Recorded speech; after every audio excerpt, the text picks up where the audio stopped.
I'm Vanessa Ruck, the girl on a bike. Welcome back to my workshop. In this video, I'm going to be talking to you about batteries and 5 mistakes that a lot of us are doing that are killing them.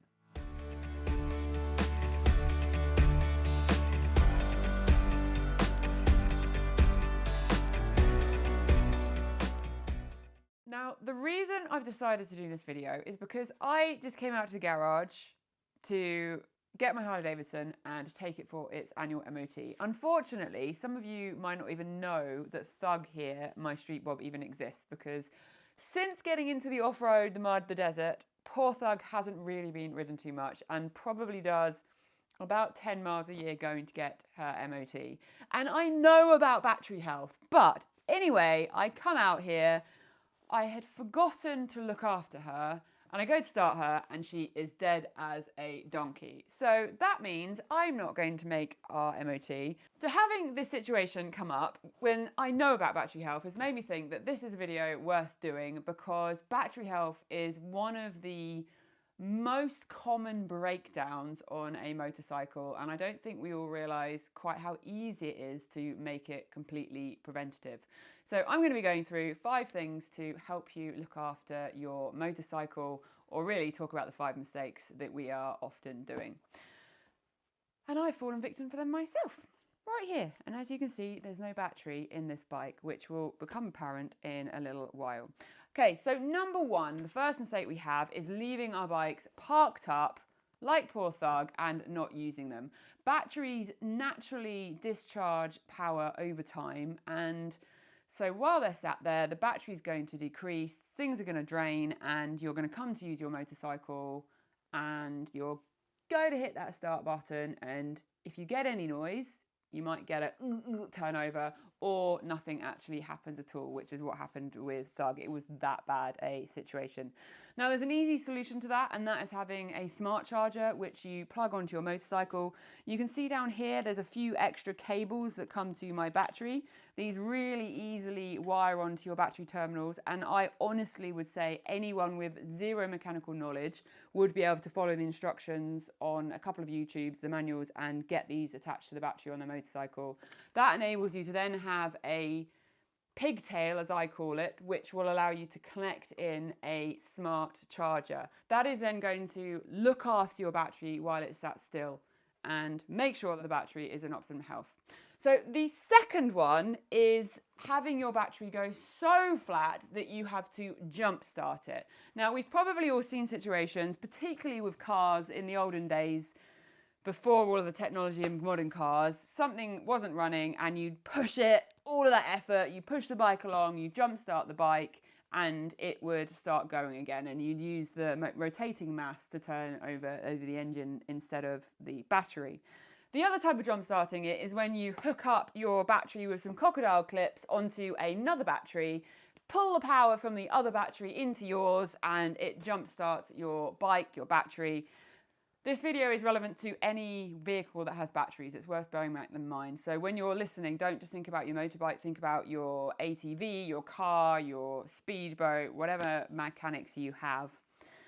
That absolute insurge of shock power going into the battery is actually really damaging for the technology and the health of a battery overall. Every time a battery fully depletes, effectively, it will build up sulfur on the plates inside a battery. I do have another video on my channel which goes into a little bit more detail about technology of batteries and health, so check that out if you are intrigued by sulfate and plates and stuff and want to know more. I'm keeping it simple in this one. But when those plates are sulfating, they basically prevent the battery being able to hold as much charge. If it's not holding as much charge, you're not going to get as much output. It's kind of similar to our iPhones. When you first get your iPhone or your smartphone, it's got 100% battery capability, and over time it comes down to sort of 80% battery capability. It's a similar sort of situation. And using, again, another one of these smart chargers, it can actually break up the sulfate on those plates. So a good smart charger will have a recon function, which will enable it to effectively mix up the water, muck up the dirt, and desulfate everything that's going on in the battery. And amazingly, these recons can revitalize a battery. If you think about the fact that a typical battery, depending on whether it's a lead acid or a lithium ion, will last between 2 to 3 or 5 to 10 years, one of these smart chargers can actually make your battery last 3 times longer. So if you think about how much it costs to buy a new battery and how much it costs to buy one of these smart chargers, you're actually going to save money in the long run, and you're not going to come to your motorcycle and have a flat. Pretty good going. Okay, the third one, you might be thinking you're doing all the right things, you've got your charger, you're plugging it in, but actually there are a lot of bad chargers out there.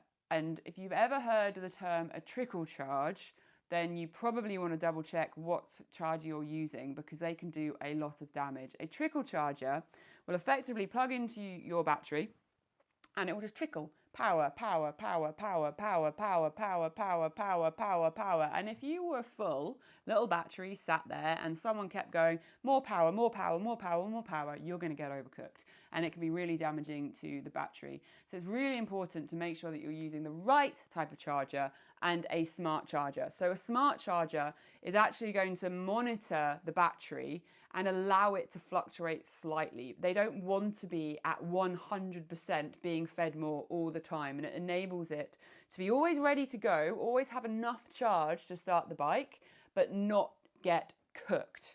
Really, really important. Right, modern bikes lead us to the fourth one, and that is a drain on your bike. Now, this bike isn't the most technology advanced. It's a good few years old, but if you take some of the modern adventure bikes, they have all kinds of gear on them, from the technology that is anti-theft, from tracking devices, big GPS units, and it's really easy for a bike to have a drain on the motorcycle battery. And that means it might sit there absolutely fine, but something is just pull, and taking away that power. And that is a really easy way for the battery health to be compromised. And again, it's solvable with a simple piece of kit and a smart charger. Finally, I'm going to mention what this battery back here is doing as well in a moment. And also, if you have any questions, let me know in the comments. And if you are enjoying the randomness of the stuff that I have on my channel, please do let me know in the comments. Let me know where you're from, what do you ride, and share some of my videos with your friends. It really, really helps me out. So the next one is not doing the proper maintenance on your battery, which is a bit more of a physical thing. And all of the little connectors that come onto our batteries, you can see I've got a couple here because there's trackings, there's the bike's electrics, there's my dongle, and it's quite easy for dirt corrosion to build up on the terminals of the batteries, which compromises the ability for the battery to communicate effectively, and it's just something that you need to check. So not only do you need to be doing the maintenance as far as looking after the health of the battery, you want to look after its environment, and I just periodically add that into your cleaning sort of maintenance cycle. Now, the battery behind me is the slightly embarrassed Vanessa for the fact that I know about battery health. I have been using Ctek Chargers. That's the ones that I use, that are smart chargers.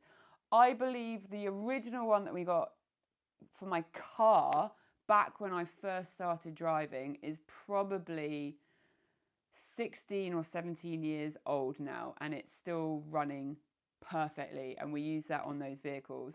They've got far more intelligent versions of them now, and I think when I first introduced myself to the motorcycle world and I realized that there are different types of batteries, and my brain went, I don't want to start playing around with electricity and sparks, and what if I get them on the wrong way, all that kind of stuff. These smart chargers are designed for dumb nuts to be able to use them. So they have a reverse polarity thing, so if you put them on the wrong way, they're going to notify you, and they have an anti-spark, so you're not going to electrocute yourself.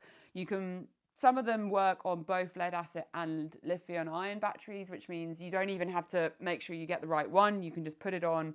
The battery charger, smart charger itself, will analyze the battery, read its condition, and work out exactly what that battery needs.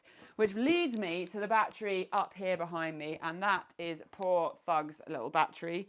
I let this go to a thoroughly slow state that she wouldn't even like acknowledge my existence. And so I've taken it off. I've got my Ctek Charger here running on it. It's notifying me that it's a lithium battery. It's been on there for a while, so I can see it's fully charged. But when I first put it on, it went into check mode. It then went and did a full recondition. So this battery has had a respruce of life and it is now charging. And that means that I can rebook my MOT and hopefully, well, definitely get that back on the bike and get it sorted. Batteries are one of the most common reasons that bikes fail us, and it's so easy to avoid it. I will put the details in the description below on the smart chargers that I use. As I said, they are by Ctek. But I also mentioned in this video about jump starting and how bad that surge of power is to a battery. And Ctek do one other product that I got, and that is this little Ctek.